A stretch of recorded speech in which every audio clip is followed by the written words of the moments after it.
Heyo, welcome everyone to Today in the Scene by Indie Arcade Wave. I'm Joe, your host, and here on In the Scene, we dive into what's happening in the arcade space, from new indie developers, arcade owners, and operators, and just news in the space in general. Now, if you're looking to bring an indie to your arcade, don't forget that the website is live. We've got 13 games on there. If you're interested in purchasing them and bringing them to your arcade, most of them do have a buy now button, but you might have to get in touch with me for some of them. So go ahead, just fill out the contact form, and then we will get you the game as soon as we can. Now we've got a guest coming back. I've interviewed Ko in the past. Ko is opening the quarter drop today, tomorrow. It should be very, very soon when this video goes live.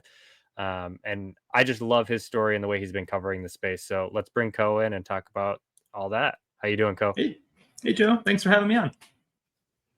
I'm happy to have you back on. I'm super excited that the arcade is opening. You have now moved up like a year and a half from your initial plan, right? It's quite a bit. Oh my gosh, I've moved Because you up were like twice now. 2026. I know. So originally, I think it was July 2026, and then it was July 2025. Yep. And then I've gotten everything done way faster than I ever thought possible. And buying this building was a big kind of piece of the puzzle that I wasn't expecting. I was expecting to have a hard time finding the right building to lease and the struggles of that, and financially and everything that goes with that. So now it's January 25th, 2 weeks from we're recording, but when this goes live, yeah, I'll probably be just about open. Yeah, it'll be like a day before or something like that. So I guess Right let's on. just jump into Ko. Like, where did your love for the arcade space start? The late 80s through the early 90s, growing up, arcades were everywhere. And that's the thing you did. You went to the mall with your friends. You went to right for the beeline it for the arcades. And I think I was no different than a lot of people of my generation. And of course, we had all the incredible games that I'm, happy to have in the quarter drop now for people to enjoy. But growing up, when games like, Shinobi and stuff like that pops onto the scene, and you're like, whoa, what's this? And Altered Beast and things. And I fell in love with coin-op gaming at an early age, and it kind of always stuck with me. Yeah, I love that. I mean, it's clear, it's obvious in all your social media posts. Like, your passion is really there. It's bright, and it's just sharing the history and bringing it to a new generation. And I think that's something you've done incredibly well, is all your social media. So talk about where that started with advertising for the quarter drop and how it's helped you really grow this presence. Because I know a lot of content creators that are going to be at your arcade, whether it be for the 25th of January or when I'll be there in the summer. Yeah. Well, social media is like key to the hospitality industry in my mind. So going into this, I was like, okay, priority number one is how do I market this arcade? But the trick with that is you want to do it in a way that's you're being genuine, you're being consistent, and you're producing quality content that's offering people value. So I actually spent a lot of time, and there was a good 6 months leading up to when I decided to open the quarter drop to when I made that first post. I didn't just say, okay, I'm opening an arcade and I'm gonna start putting some videos out and kind of willy-nilly. I actually thought long and hard about how I wanted to do that. And consistency is a big one. So I post a video every single day. As of today, it's filming this. This is day 367 of daily videos. And then I try to be true to myself. So I'm not like going out there and being, high energy, bombastic, and hey guys, look at this, and like, quick cuts and like high energy and all this stuff that a lot of people say that you have to do to like go viral and stuff like that. But I am playing to the algorithm. And I think this is where I see a lot of people, especially in the arcade space, who are marketing their arcade, where they go wrong. They're making good content. I see a lot of people who I'm like, I enjoy watching this person's content, but they're not getting views because they're not playing to the algorithm. And the reality is, if you want to get views and you want to have people flying to your arcade from Germany and Australia, like are happening here at the quarter drop, they're flying from all around the world.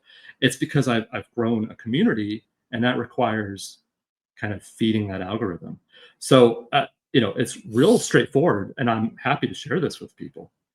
Hook, you got to get them in that first 3 seconds. You got to come up with something, and don't just go actually like script this stuff out.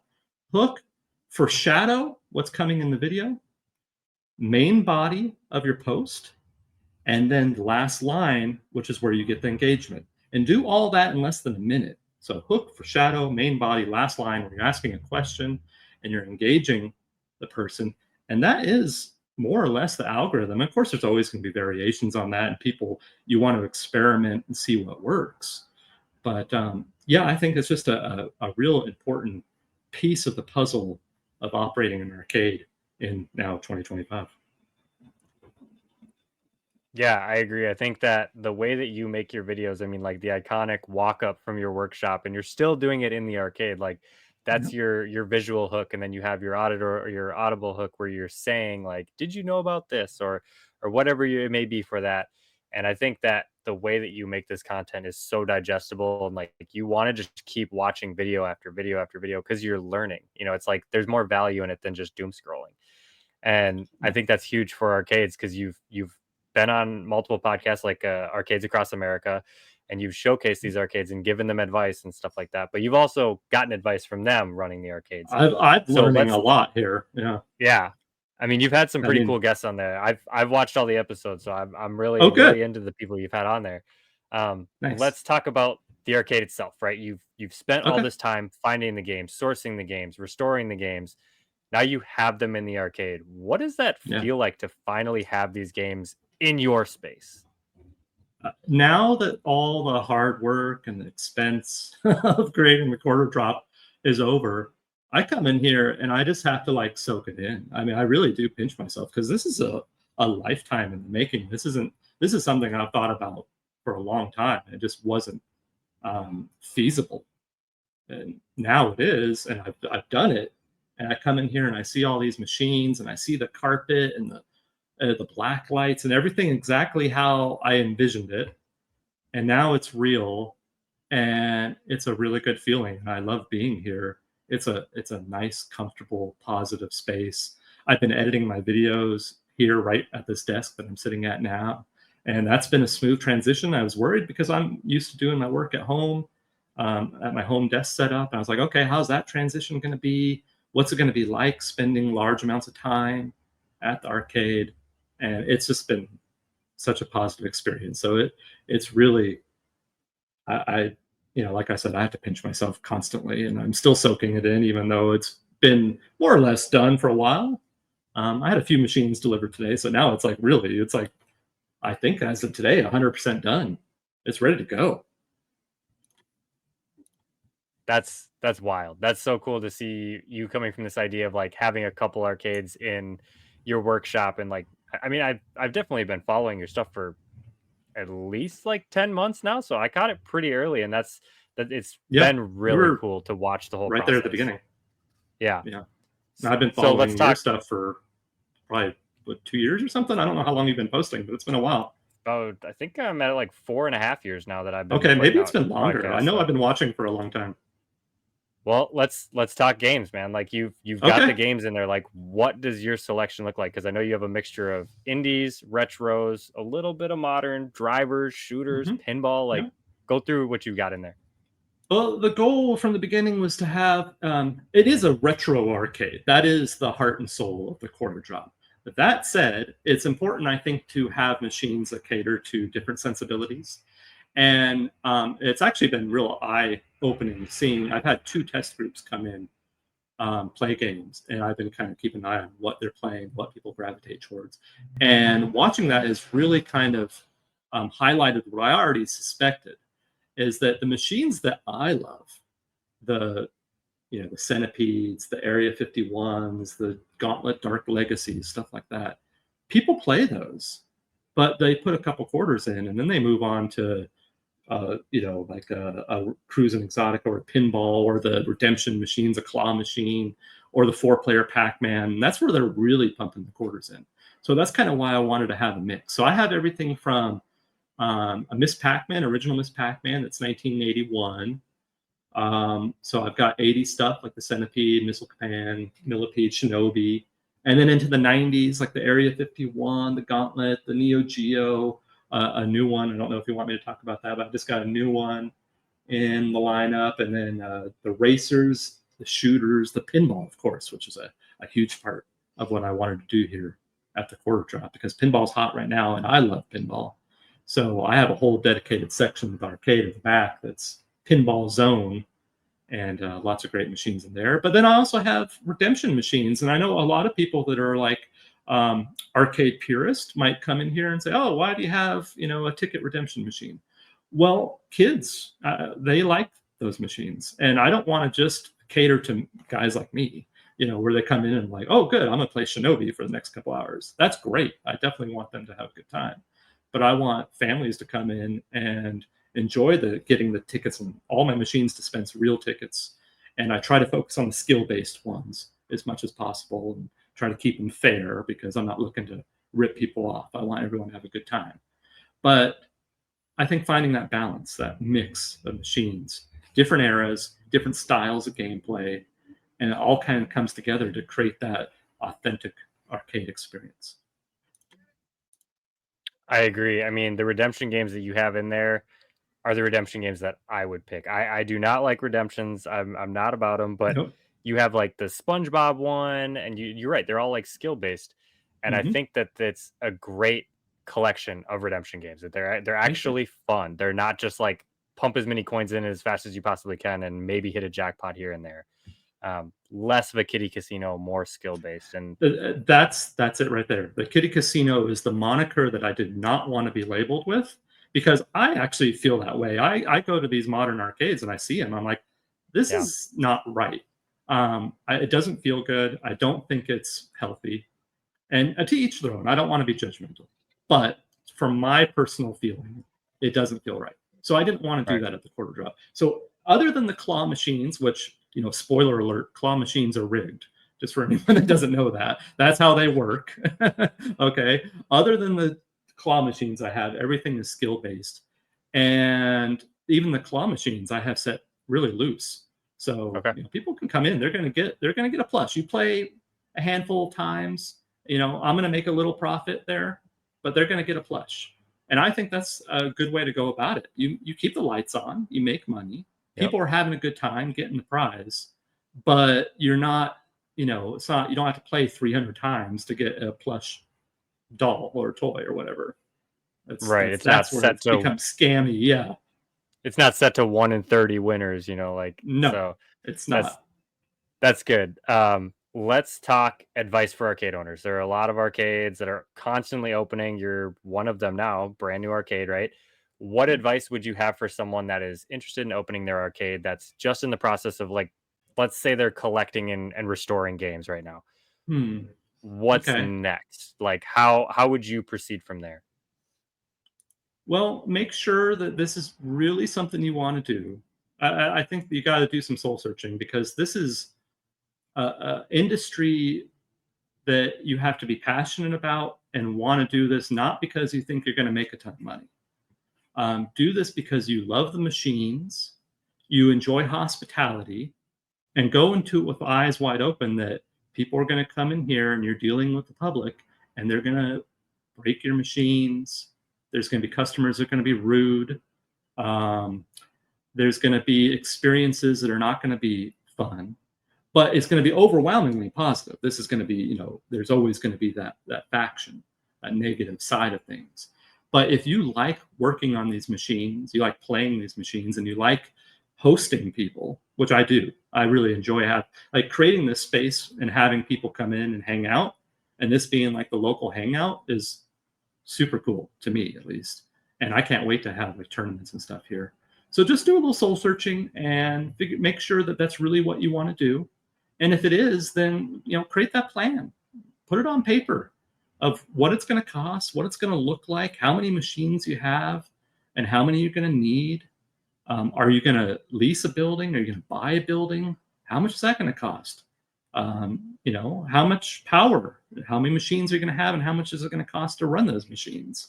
Each one usually, about an amp they draw, an amp and a half sometimes, and calculate what your electricity bill is going to be, because it's going to be, for me, it's going to be probably about $1,200.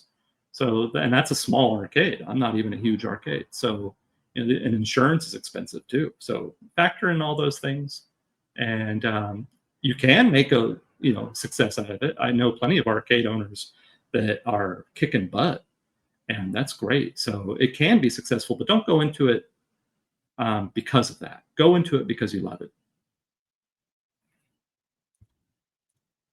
I think that's great advice because if your passion isn't there, the arcade's going to take the hit. People are going to be able to tell quality of the games are going to go down. There are going to be broken buttons. You're not going to be fixing it, and that's Yeah, just an overall bad experience, which will then lead to you making even less money, right, and less people coming back. I bad think that's reviews. Yep, I think that's excellent advice that you gave. Like, it really is about the passion, and you can see the people that are making good money are the most passionate. They have the best games, they have the most well taken care of space, and it's the most welcoming community space. So that is, that's big. It's all about creating the space that you love and other people love to visit. Let's talk Yeah. about the three most difficult things that you've encountered on the journey and the three most rewarding things that you've encountered on the journey. Oh, okay. Three most difficult things. Um, when you're in the remodel process, it's a long experience dealing with licensed contractors and realtors and just the process of buying the building. I wouldn't say it was difficult, but it was time consuming and there were hurdles along the way and I had to be patient, which I'm not always super patient. I kind of like, I get my mind on something, I just want to go, go, go. And that's not always an option. And you're waiting on like I had AC installed and I had a whole electrical system revamped in here and the carpet and each one of these little pieces of the puzzle takes a long time. So that's definitely a challenge. It's been very expensive. I think that's definitely, this is going to be something a lot of people run into. Um, you can put pen to paper all you want and calculate how much you think things are going to cost. And then you get into it, and every little thing adds up. Um, there's so many examples of just what's a good example? Okay, so cable management. You don't want like wires all over the place, right? If you're someone like me who I like to build PCs and stuff like that, and cable management is big in that world. And it kind of extends to this space. I didn't want to have cords and cables just everywhere. And I have lights and all kinds of stuff all throughout the building, but you can't see a cable anywhere because I bought those tracks. But when you multiply that by like 50 boxes, whatever it is of cable management tracks, even stuff like that adds up and it's really expensive. So that was challenging. Um, and then as far as things that were like rewarding, the community that's sprung up around the quarter drop is just, I couldn't ask for more. It really does put wind in my sails because people are like encouraging me every day. I'm getting messages and they're looking to help. I had just posted a video the other day where I talked about not being able to find a PC for my conversion Tokyo Drift cab. And I had multiple people reach out and say, okay, I'm going to try to get one of these for you and just send it to you for free. You can pay for shipping. And that's the kind of stuff that's like, wow, that's like, talk about going above and beyond. And the local response too. I think that's another side of the coin, not just the online response, but having groups of kids come by the window and they'll be like, "That's the Quarter Drop Arcade, and that's opening on January 25th, and I can't wait." And then they peek in the window and they're like, "Oh, look, they got this and they got that." That's really cool. So I definitely think there's more positive to the whole experience, and the challenges have been dwarfed by the overwhelming positive nature of the entire experience. That's what you want. You want the challenge of making it happen, but then the reward definitely peaks way above the challenges that you had to overcome to get there. Um, I know you have a good lineup, like we were talking about. You have different eras, different kind of things. I'm curious about your view on the indie space. Like, what do you think Yeah. about all these indie games that are coming out? Because obviously, you love pinball. You talk about pinball a lot. You love the retro stuff. I mean, you're with Jeremy from the Wormhole, right? About talking about pinball all the time. So, what is your view on the indie arcade space? What games kind of stand out to you, and what are you excited about with the future of the indie space? The indie arcade space is probably the coolest aspect of modern day arcades because modern day arcades, like we just talked about, are catering to the FECs. They're big, incredibly expensive machines that are designed to take as much money in as short amount of time as humanly possible from the consumer. There's a lack of creativity like there used to be in the 80s and 90s and even late 70s, all the way up to even some machines in the early 2000s still had that. But now it's very sparse to find new ideas, to find passionate coders and teams that they're making these games. I'm sure there are a bunch of very talented people at the couple big companies that still make these games, but it's not like it was. And the indie arcade space is kind of the antithesis to that, because there's some really creative stuff coming out. Machines aren't cheap, but they're not $20,000-$30,000, and they're actually like they fit through a standard door, so that's nice. And the games are fun. For example, Galactic Battleground. So I knew from pretty early on that I wanted to have a Galactic Battleground at the court drop because I just think it's a really cool game, and it looks amazing in the arcade. I've got that, and then next to it is one of those 4-player Pac-Man, and the two of those look so good next to each other. And when I think of like multiplayer experiences, you have it's like 4-player retro space battles with power-ups, and what's not to like? And that's just one great example of indie space. You also have really cool games like was it Switch and Shoot, which I kind of have my eyes on, and Nidhogg, and Killer Queen, of course. I mean, there's so many good examples. I want to see more of it. I hope, I try to spread awareness of indie arcade games any chance I get. I have a vendor that's filled in a few gaps in my lineup, and I was trying to sell them on a Galactic Battleground because I was like, this is a really cool machine. It's made in the USA by a really cool group of guys. And I mean, you're supporting USA businesses, you're supporting original creative ideas, and you're kind of harkening back to what arcade machines used to be like. It's a win-win-win. So for me, indie arcade space, awesome stuff. I hope it continues to grow. I want to see more of it. And I hope the quarter drop can be, I don't have a lot of floor space, but I certainly want to have as many indie arcade games as possible. Yeah, I was super happy to get you a Galactic Battleground. That was awesome that you were able to get the last one of that model. It's changed a little bit since the one you bought, but Yeah. that one's the best. I mean, I wish we could Yeah, have yeah. continued making that one. Things had to change a little bit, That's but okay. It's built like a tank. I know that. It's heavy. yeah, I may that have been thing is. cursing you out when when I first got it, trying to get it through the door. But now that it's in place, I love it. Yeah, I traveled 3,600 miles with that cabinet in 2 weeks, so I know Okay. that thing will Yeah. stand the test of time. Yeah. And we even made a couple repairs afterwards. But that's great that you see the space like that. And I love, like you mentioned, Switch and Shoot and Nidhogg 2. Like DSM Arcade really stands out to me personally, just because Mm-hmm. he finds such good IPs and then brings them to the arcade space. He's just Mm-hmm. finishing Perfect Pour, which is it's an original project by him and the developer of Switch and Shoot. Um, Yeah. but to find these games that already have a popular following and then put them into an arcade where I think they belong there. Like Nidhogg 2 is so much better in the arcade than it is on the console. I think it doesn't even feel like the same game, honestly. It feels so much better. I And bet. that's cool that you want to bring more indies. I have something to talk to you about after the interview, which might get one in there for a little while, but we'll discuss Okay. that later. Um, I want to do something I haven't done. I want you to shout out 5 arcades across the country. Since you've been talking to other arcades, just shout out 5 other arcades across the country that you think people need to check out. Okay. No, that's easy. There's so many good arcades that are keeping the authentic. I say this a lot. The authentic arcade experience. They're keeping that alive. Okay. So for pinball, Electric Bat Arcade in Arizona is a destination that you got to go. If you live close to Electric Bat, I'm jealous. So that's definitely one.